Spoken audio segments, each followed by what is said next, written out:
Vous écoutez le podcast du marketing, épisode 123.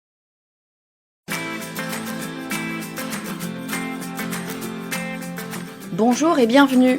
Je suis Estelle Ballot et je suis ravie de vous recevoir sur le podcast du marketing. À chaque épisode, je vous propose d'analyser les techniques marketing qui marchent, pas à pas et très concrètement, pour développer votre activité. 2 ou 3 fois par an, j'organise une grande masterclass en ligne sur un thème en lien avec la stratégie marketing. J'adore ces rendez-vous parce que c'est l'occasion pour moi d'échanger en direct avec vous, mon audience du podcast du marketing. On n'est pas tout à fait ensemble, hein. Un jour, j'espère que je pourrai organiser une conférence en présentiel, ce serait vraiment génial. Mais pour le moment, je me contente de la masterclass en ligne, beaucoup plus facile à organiser. La semaine dernière, un groupe d'étudiants m'a demandé de leur donner un coup de main pour créer un webinaire pour le compte d'un client de leur junior entreprise. Une junior entreprise, si ça ne vous parle pas, c'est une mini-entreprise qui est montée par des étudiants pour proposer des services et en fait surtout se faire la main sur ce qu'ils apprennent à l'école. C'est très courant dans les écoles de commerce. Bref, on a passé une petite heure ensemble à discuter de comment faire pour organiser un webinaire. C'est un média de plus en plus utilisé, mais la prise en main n'est pas forcément naturelle. Du coup, je me suis dit que ça pourrait vous intéresser de comprendre comment ça fonctionne. Alors, je vous propose qu'on décortique ce média. Je vous explique tout, ce que c'est, quand est-ce qu'il faut se poser la question d'en organiser un, les éléments techniques à connaître, il n'y en a pas tant que ça en fait, la promo, parce que c'est bien joli d'avoir un webinaire, encore faut-il que des gens y assistent, et puis évidemment le contenu, qu'est-ce qu'on va bien pouvoir raconter. Attention, il y a beaucoup de choses, c'est vraiment un cours accéléré de création de webinaire que je vous propose, mais pas de panique. Si vous êtes en pleine séance de sport ou en train de faire la cuisine, pas besoin de prendre de notes. Je vous ai préparé une checklist avec tous les éléments à vérifier avant de vous lancer. Pour la télécharger, comme d'habitude, il vous suffit d'aller sur le podcast du marketing.com/cadeau 123. Alors on commence par le commencement. D'abord, qu'est-ce que c'est donc qu'un webinaire? Vous vous posez peut-être la question, après tout le monde n'a pas déjà assisté à un webinaire. En fait, un webinaire, c'est très très simple, hein, c'est une conférence, mais en ligne. Alors, une conférence en ligne, qu'est-ce que c'est? Bah, en fait, c'est une visio, hein, telle qu'on a l'habitude de les connaître maintenant avec notre ère post-Covid. Je crois qu'on a tous participé à un moment donné à au moins une visio. Mais en fait, c'est une visio mais qui a de ça de spécifique que finalement les spectateurs, ne participent pas, directement dans le sens où ils ne peuvent interagir qu'au travers de messages. Ils ne peuvent pas parler directement. À part ça, très franchement, c'est exactement la même chose. D'un point de vue technique, ça demande un petit peu plus, bien sûr, de bande passante parce que le principe d'un webinaire, normalement, c'est d'avoir, pas mal de personnes qui y assistent. Donc on n'est pas dans la visio où on est trois quatre collègues qui, organisent une réunion. On est vraiment sur quelque chose où potentiellement il va y avoir des dizaines, voire des centaines, voire pourquoi pas des milliers de spectateurs qui viennent en fait assister à votre conférence. Alors pour quelles raisons est-ce qu'on pourrait être amené à, créer un webinaire? Effectivement, on peut se poser la question. La toute première, ça va être tout simplement pour communiquer. Vous avez un message à faire passer, le webinaire peut être une très bonne plateforme pour dire ce que vous avez à dire, hein. C'est une très bonne tribune finalement pour pouvoir, prendre la parole sur un sujet qui vous semble être d'importance. Deuxième raison, et notamment pour une marque, d'utiliser un webinaire, ça va être potentiellement d'éduquer. Lorsque vous êtes sur un marché qui nécessite, un certain apprentissage, soit parce que c'est un marché qui est nouveau, soit parce que c'est un marché qui est technique, ça peut être intéressant d'avoir la possibilité d'éduquer, on dit éduquer en marketing, hein, d'éduquer, votre audience. Ça veut dire tout simplement de les amener à comprendre les éléments essentiels pour pouvoir et bien, dans un second temps, potentiellement avoir envie de travailler avec vous ou d'utiliser votre produit. Donc éduquer les consommateurs, leur apporter de l'information dont ils ont besoin pour tout simplement pouvoir comprendre, eh bien, ce que vous avez à vendre. Troisième très bonne raison pour construire un webinaire, eh bien, c'est de vouloir construire sa base d'emails. En fait, le webinaire, c'est un formidable outil pour pouvoir récupérer des emails de personnes qui sont bien évidemment qualifiées puisque intéressées par un sujet précis, notamment le sujet de votre webinaire. Comment est-ce que ça fonctionne? pour assister au webinaire, il va falloir que vous envoyiez un lien unique à la personne qui va s'inscrire. Donc, elle va vous donner son nom, en général son prénom ou son prénom et nom de famille, et puis son adresse email, de façon à ce que vous puissiez lui envoyer ces éléments et tous les éléments techniques nécessaires pour assister à l'événement. C'est un petit peu le même principe que celui du lead magnet, hein, finalement. Vous proposez quelque chose d'intérêt à votre audience et vous avez besoin de son adresse email pour pouvoir lui envoyer. Le quelque chose d'intérêt, en l'occurrence, c'est une conférence sur un sujet qui intéresse cette personne. Donc, on est exactement sur le même principe que le lead magnet. Vous avez besoin de l'adresse email pour pouvoir envoyer à cette personne les éléments nécessaires pour assister à votre conférence. Le gros avantage de ce type de lead magnet, c'est que les personnes qui auront assisté, à votre webinaire vous auront vu, puisqu'évidemment, le principe du webinaire, c'est bien, d'être en direct et en vidéo. Donc le fait de vous voir en direct donne l'impression, le sentiment de mieux vous connaître, d'être plus proche de vous et ça, bien évidemment, c'est toujours intéressant pour créer cette relation que vous allez pouvoir continuer par la suite en lui envoyant, vos emails. Et puis, quatrième bonne raison, évidemment pour que et puis quatrième excellente raison pour créer un webinaire, c'est tout simplement d'avoir quelque chose à vendre. Bien évidemment, et c'est très souvent le cas, le webinaire va être utilisé comme plateforme pour pouvoir présenter votre produit ou votre service. Donc on a 4 raisons principales pour créer un webinaire. Première raison, communiquer tout simplement. Deuxième raison, éduquer, son audience. Troisième raison, construire sa base email et quatrième, avoir quelque chose à vendre. Dans tous les cas, si vous souhaitez créer un webinaire, commencez par vous poser la question de votre objectif pour ce webinaire. Est-ce que c'est communiquer, éduquer, construire votre base email ou vendre?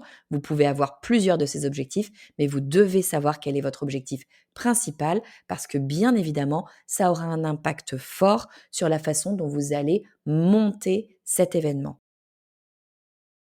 Bon, une fois qu'on a décidé de se lancer, qu'est-ce qu'il faut faire? Première chose à faire, c'est de choisir un logiciel qui va vous permettre de proposer ce webinaire.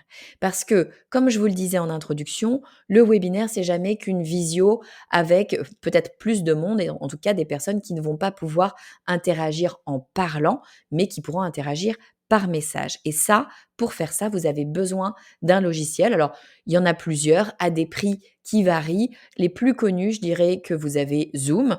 Zoom qui propose bien sûr des visios de type classique, mais qui a une offre également en webinaire. Et puis vous avez Demio qui, moi, est le logiciel, la plateforme que j'utilise, dont je suis absolument ravie. Vous en avez plein d'autres, hein. Vous avez Livestorm, vous avez Webex. Faites une recherche sur Google, vous verrez qu'il y a plein d'options différentes. Je vous invite, avant de choisir définitivement une option, de la tester pour vous assurer qu'elle vous convient dans sa prise en main. Une fois que vous avez choisi votre plateforme de webinaire, la deuxième chose à faire, ça va être de lier cette plateforme à votre gestionnaire de base email. Parce que oui, on l'a dit, hein, pour pouvoir envoyer les invitations au webinaire aux personnes qui vont s'inscrire, évidemment, il faut avoir leur adresse email. Et donc, il va falloir pouvoir lier la plateforme à votre gestionnaire de base email de façon à pouvoir envoyer tous les emails nécessaires à l'inscription. Pour lier ces 2 éléments, donc la plateforme et votre gestionnaire de base email, tout va dépendre un petit peu de votre plateforme de base. Certaines plateformes permettent, des intégrations directes avec votre gestionnaire de base email s'il est un peu connu. Donc dans ces cas-là, c'est assez simple, tout se passe dans la plateforme, vous connectez finalement votre gestionnaire de base email avec votre plateforme et le tour est joué. Mais en général, il va falloir aller un petit peu plus loin, vous allez devoir passer par un logiciel tiers pour vous aider à faire la manip. Le logiciel qui est utilisé le plus couramment, c'est un logiciel qui s'appelle Zapier. Donc c'est un site internet, hein, il n'y a pas besoin de télécharger quoi que ce soit, directement sur votre ordinateur. Zapier va vous permettre en fait de connecter plein d'applications différentes ensemble et ici notamment votre plateforme de webinaire et votre gestionnaire de base email. Ce qui va être intéressant à faire À ce moment-là, qui est probablement la seule partie réellement technique, ce qui va être intéressant à faire, c'est de taguer correctement les personnes qui s'inscrivent à votre webinaire. Quand je dis taguer correctement, c'est dès lors qu'une personne s'inscrit, la reconnaître comme étant un inscrit à votre webinaire, mais encore mieux, si vous avez plusieurs dates, par exemple, pour votre webinaire, dans mon cas, je propose en général 3 sessions pour un même webinaire, eh bien, je vais, dans les tags, préciser si la personne est inscrite à ma session de mardi, de jeudi ou de vendredi, par exemple. Et puis une fois que vous avez fait ça et que vous avez bien identifié chaque inscrit en fonction, bien, du webinaire auquel ils se sont inscrits, il va falloir prévoir les emails évidemment que vous allez envoyer à ces différentes personnes. Alors il y a 3 types d'emails ou 3 groupes d'emails qu'il va falloir prévoir. Premier type d'email, ce sont vos emails d'invitation. Les emails qui vont vous aider en fait à faire savoir à votre audience que vous proposez un webinaire et à les inviter tout simplement à cet événement. Donc ça, ce sont bien sûr les tout premiers emails que vous envoyez. Deuxième groupe d'emails, ça va être les emails post-inscription, c'est-à-dire une séquence d'emails qui va vous permettre d'envoyer tous les éléments techniques à votre audience pour pouvoir bien se connecter au webinaire. Les éléments techniques, c'est pas bien compliqué. En règle générale, ça va être le lien unique qui permet aux personnes d'assister au webinaire et puis de rappeler tout simplement la date et l'heure de cet événement. C'est à peu près tout ce dont on a réellement besoin. Mais je parle d'une séquence d'emails parce qu'il va se passer probablement plusieurs jours, potentiellement plusieurs jours, entre le moment où la personne va s'inscrire et le moment où elle va assister au webinaire. Et donc, il y a toutes les chances qu'elle vous oublie. Et le but ici, ça va être de faire en sorte qu'elle vienne réellement en live au webinaire. Donc, vous allez prévoir plusieurs emails pour tout simplement vous rappeler au bon souvenir de cette personne et lui donner envie réellement d'assister au webinaire. Donc moi, je vous invite peut-être, 2 jours, 3 jours après l'inscription de la personne, de lui rappeler pourquoi ce webinaire est vraiment intéressant et pourquoi elle a intérêt à prendre le temps d'y assister. Et puis le jour de l'événement, peut-être le matin de l'événement, lui rappeler que c'est aujourd'hui le grand jour et quelques minutes avant le début de l'événement, lui dire que ça y est, elle peut se connecter, tout est prêt. Et enfin, troisième groupe d'emails ou troisième séquence d'emails, ça va être les emails post-webinaire. Alors le premier email post-webinaire, bien souvent, c'est l'email dans lequel vous allez proposer le replay. Vous n'êtes pas obligé de proposer un replay après votre webinaire, hein, mais c'est vrai que c'est quelque chose d'intéressant pour toutes les personnes qui n'auraient pas pu se connecter en live, soit parce que elles avaient autre chose à faire ou elles ont décidé finalement de ne pas y assister, soit parce que, tout simplement, elle n'était pas disponible. Ça va vous permettre de toucher un petit peu plus, de monde. Ça donne une seconde chance finalement aux gens d'assister à votre webinaire. Donc c'est toujours très apprécié. C'est quelque chose qui est bien souvent très demandé par l'audience. Ça les rassure. Ils ont le sentiment qu'ils auront finalement une deuxième chance. Donc ça, on va dire que c'est votre premier email post-webinaire. Mais après, vous allez pouvoir continuer à envoyer des emails, surtout dans l'hypothèse où votre objectif était un objectif de vente. Bien sûr, ce sera l'occasion de venir proposer votre produit et de continuer cette phase de vente parce que si vous n'avez pas vendu pendant le webinaire, ça ne veut pas dire que vous n'allez pas pouvoir le faire dans les jours, voire les semaines qui vont suivre. Donc une fois que vous avez ça, on va dire que vous êtes plutôt pas mal parti pour votre webinaire. Mais on l'a dit en introduction, c'est bien joli d'avoir créé une masterclass, un webinaire, appelez ça comme vous voulez. Si personne n'y assiste, ça ne sert pas à grand-chose. Donc bien évidemment, il va falloir prévoir une phase de promotion. J'appelle ça promotion, mais mettez le nom que vous voulez, en tout cas une phase durant laquelle vous allez parler de votre webinaire, vous allez communiquer dessus pour que votre audience ou les personnes qui ne font pas encore partie de votre audience sachent que vous organisez ce fameux webinaire. Et cette promo, j'ai envie de vous dire, vous allez pouvoir la mettre un petit peu partout. Première chose à faire, bien sûr, c'est envoyer une invitation à l'ensemble de votre base d'emails. On en a parlé là tout de suite dans les différentes séquences d'emails à prévoir justement. Ensuite, si vous créez du contenu, que ce soit via un podcast, un blog ou des vidéos, profitez de ce contenu pour parler de votre webinaire, évidemment. Si c'est un blog, profitez-en pour ajouter une bannière invitant les lecteurs à s'inscrire à votre événement. Si c'est un podcast, n'hésitez pas à rajouter ce qu'on appelle un pré-roll, c'est-à-dire un court enregistrement que vous allez automatiquement mettre en amont de chacun de vos épisodes. Et puis si c'est de la vidéo, ça risque d'être un petit peu plus compliqué, mais vous pouvez tout à fait le préciser dans les notes de votre vidéo. Et enfin, troisième endroit, bien sûr, où il est évident qu'il va falloir communiquer sur votre webinaire, c'est bien sûr sur les réseaux sociaux. C'est vraiment l'endroit idéal pour aller parler de cet événement, engager avec les gens, les faire réagir et surtout faire en sorte qu'ils en parlent eux-mêmes et ouvrir sur une audience qui ne vous connaîtrait peut-être pas encore. Et ce sera une occasion formidable de vous découvrir. Donc les réseaux sociaux, bien sûr, 2 options. Première option, l'option gratuite, vous utilisez votre propre audience au travers de posts, de stories, de lives, de reels, de tous les outils que votre réseau social favori vous propose. Ça, c'est la version gratuite et bien sûr, vous pouvez également utiliser la version payante, à savoir les publicités, de façon à soit toucher encore plus votre audience existante avec du retargeting par exemple, soit vous faire bien sûr connaître d'une nouvelle audience.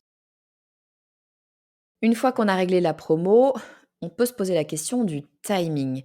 Quand est-ce que je lance ce webinaire? Quand est-ce que je lance la promo? Quand est-ce que je lance les inscriptions? Alors, le webinaire, première chose, vous allez devoir choisir une date et un horaire. Vous pouvez d'ailleurs en choisir plusieurs si vous proposez plusieurs sessions. Mais partons du principe que vous avez une date, un horaire. Il va falloir, comme souvent, penser à votre audience d'abord. Posez-vous la question de quand est-ce que mon audience sera disponible pour un webinaire. S'il s'agit d'un webinaire professionnel, il y a de bonnes chances que votre audience soit disponible pendant les heures de bureau. C'est quelque chose qu'elle va intégrer dans son travail de la journée, donc pas de problème, elle pourra visionner votre webinaire pendant ses horaires de travail. Si en revanche, vous estimez que c'est quelque chose de l'ordre peut-être du privé, il sera peut-être plus intéressant d'organiser ça à un moment où eh bien, elle est chez elle, tranquillement, sans être gênée par ses fonctions professionnelles. Ce sera peut-être plus le soir ou le week-end, par exemple. C'est vraiment important de se poser concrètement la question parce que vous risquez sinon d'avoir des gens qui souhaiteraient assister à votre webinaire, mais qui ne pourraient pas parce qu'ils ne seraient pas disponibles à ce moment-là. Ensuite, il va falloir vous poser la question des inscriptions. Combien de temps à l'avance allez-vous ouvrir les inscriptions? Alors là, il n'y a pas de règle, mais ma recommandation, ça serait de ne pas le faire trop longtemps à l'avance. Tout simplement parce que l'un des gros challenges du webinaire, c'est de faire en sorte que nos inscrits assistent au webinaire en live. C'est vraiment tout le jeu du webinaire d'avoir les gens directement en live. Pourquoi en live? Parce qu'ils sont plus attentifs, parce qu'ils ont plus de propension à convertir, quel que soit le type de conversion, et parce qu'ils ont tendance à rester captifs plus longtemps sur le webinaire. Donc, comment faire pour avoir un bon taux de participation? Eh bien, on va commencer par ne pas avoir des inscriptions qui sont trop lointaines de la date du webinaire. Si vous avez des inscriptions un mois avant la date du webinaire, eh bien, vous avez de bonnes chances pour que les gens aient juste oublié votre webinaire ou que la vie a fait que, eh bien, d'autres choses se sont glissées dans l'agenda et le webinaire n'est plus une priorité. Personnellement, j'ouvre les inscriptions 10 jours, une semaine avant le premier webinaire, pas plus. En revanche, en termes de communication, on peut commencer bien avant. Évidemment, vous allez pouvoir commencer à teaser l'événement de différentes façons, tout simplement en parlant, en expliquant aux gens que cet événement arrive, que les inscriptions ne sont pas encore ouvertes, mais que ça va bientôt arriver. Et puis, vous pouvez le faire aussi en parlant de sujets qui tournent autour de votre webinaire pour pouvoir préparer votre audience au sujet, au grand sujet de votre webinaire. Alors on en arrive à la grande question qui est la question du contenu. Comment est-ce que je vais construire ce fameux webinaire? De quoi est-ce que je vais parler? Encore une fois, sachez qu'il n'y a pas de règle, hein. Vous êtes évidemment totalement libre de raconter ce que vous voulez dans l'ordre que vous voulez. C'est votre webinaire. Un webinaire, encore une fois, c'est juste une conférence, c'est une présentation. Vous pourriez le faire en live, en direct, dans une salle avec des gens en présentiel. C'est exactement la même chose. Donc il n'y a pas de règle, vous faites ce que vous voulez. Je vais vous donner moi le schéma que j'utilise et c'est un schéma avec lequel je suis très à l'aise, qui fonctionne plutôt bien et je vais vous expliquer pourquoi. Toute première chose que je vais faire quand je vais commencer mon webinaire, c'est que je vais rassurer mon audience, lui expliquer que oui, elle a fait le bon choix en m'accordant du temps. Pourquoi est-ce que je vais commencer par cette étape? Tout simplement parce que on a toujours quelque chose d'autre à faire. Et la question qu'on se pose, c'est est-ce que je suis en train de bien utiliser mon temps? Si on a ce doute, le risque, c'est qu'on s'en aille. Donc, première chose que je fais, c'est de leur expliquer pourquoi c'est une bonne idée, effectivement, d'être là. Deuxième chose, je vais quand même prendre le temps de me présenter. Toutes les personnes qui assistent à votre webinaire ne vous connaissent pas forcément, et tout particulièrement si vous avez ouvert la communication à une audience qui n'est pas la vôtre. Dans ce cas-là, il est impératif de vous présenter pour expliquer tout simplement pour quelles raisons vous êtes la bonne personne pour parler de ce sujet. Vous noterez quand même que je n'ai pas commencé le webinaire en expliquant qui je suis. À mon sens, il faut toujours commencer une présentation en parlant de l'audience et non pas de soi, parce qu'on est tous pareils, eh bien, on est intéressé par nous-mêmes en priorité. Navré de vous le dire, mais on est tous assez égocentriques. Donc, il est toujours préférable de parler de son audience d'abord et ensuite de préciser qui l'on est. Troisième partie, je donne le sommaire. C'est tout simple, c'est tout bête, mais l'idée de ce webinaire, ça va être de garder l'attention des personnes le plus longtemps possible. Et savoir où l'on va, savoir à quoi s'attendre, ça aide à garder une certaine concentration. Donc rapidement, mais j'explique quelles vont être les grandes étapes de ce webinaire. Ensuite, je déroule mon contenu, c'est le cœur de mon webinaire. Dans mon cas, ça va être en général une mini formation que je vais donner, mais ça peut être réellement absolument n'importe quoi. Là, tout dépend du message que vous avez à faire passer. Et puis ensuite, vous avez éventuellement la partie vente. Donc là, c'est le moment important. Si vous avez une partie vente dans votre webinaire, ce qui est très important, c'est de travailler ce moment-là, de travailler la jonction entre votre partie présentation et votre partie vente. En général, on n'est pas complètement à l'aise avec l'idée de vendre et c'est le moment typiquement où on va se mettre à bafouiller. Donc vraiment, ce moment où vous passez de la présentation à la vente, préparez-le, sachez exactement comment vous allez passer d'une slide à l'autre parce que ça serait trop dommage qu'on sente que vous n'êtes pas totalement à l'aise, disons que ça ne met pas en confiance pour acheter quoi que ce soit. Et puis, toute dernière partie, si en tout cas c'est quelque chose que vous souhaitez proposer, une session de questions-réponses, c'est toujours un moment intéressant pour échanger, pour mieux comprendre votre audience et surtout pour répondre à toutes les questions auxquelles vous n'auriez peut-être pas répondu. Alors je le disais, le gros challenge dans un webinaire, ça va être de garder l'attention de votre audience. Vous n'êtes pas en face à face avec votre audience, donc ils ne vous doivent rien finalement. Ils peuvent être tout simplement en train de s'endormir devant leur écran ou, puisqu'ils ont une connexion Internet, ils peuvent être en train de naviguer sur le web et là, potentiellement, vous les perdez. Donc, tout au long de votre webinaire, le challenge, ça va être de garder leur attention. Comment faire pour garder l'attention de votre audience? Plusieurs options. Vous pouvez commencer par proposer un petit quelque chose, un petit cadeau, quelque chose qui va créer le désir que vous allez leur donner à la fin du webinaire. Ça va les inciter à rester jusqu'au bout du webinaire. Ça marche plutôt pas mal. Et puis tout au long du webinaire, ce que je vous propose de faire, c'est de les faire participer.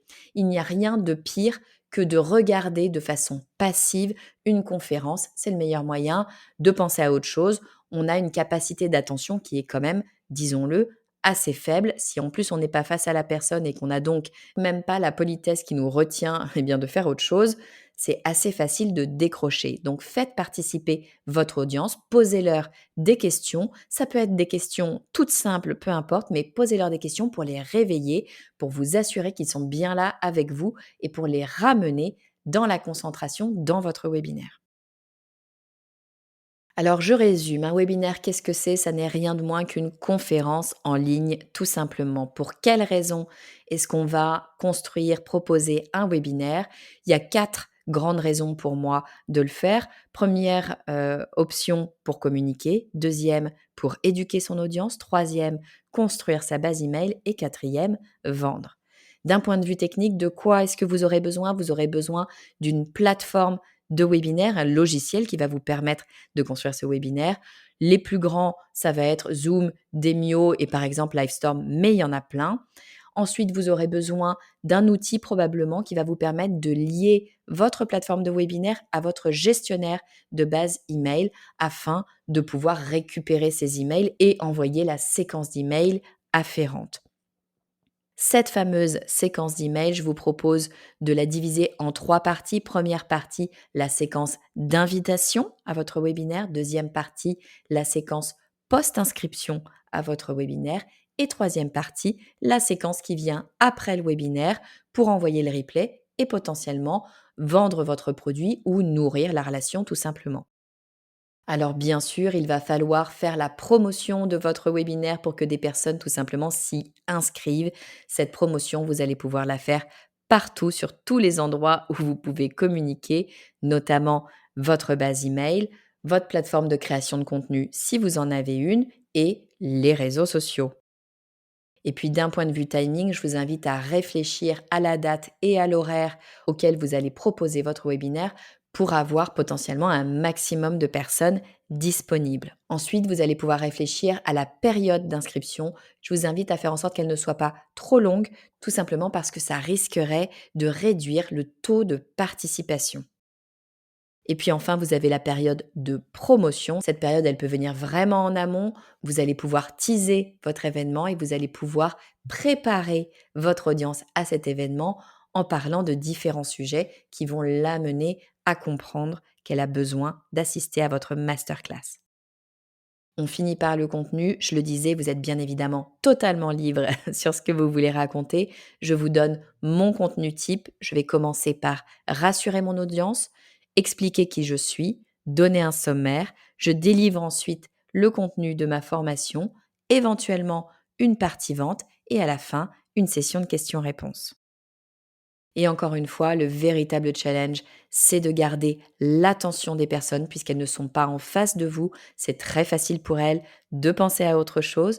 Donc, afin de les garder bien avec vous, une très bonne chose à faire, c'est de leur poser continuellement des questions, de les faire participer à votre conférence pour qu'elles focalisent leur attention sur votre contenu.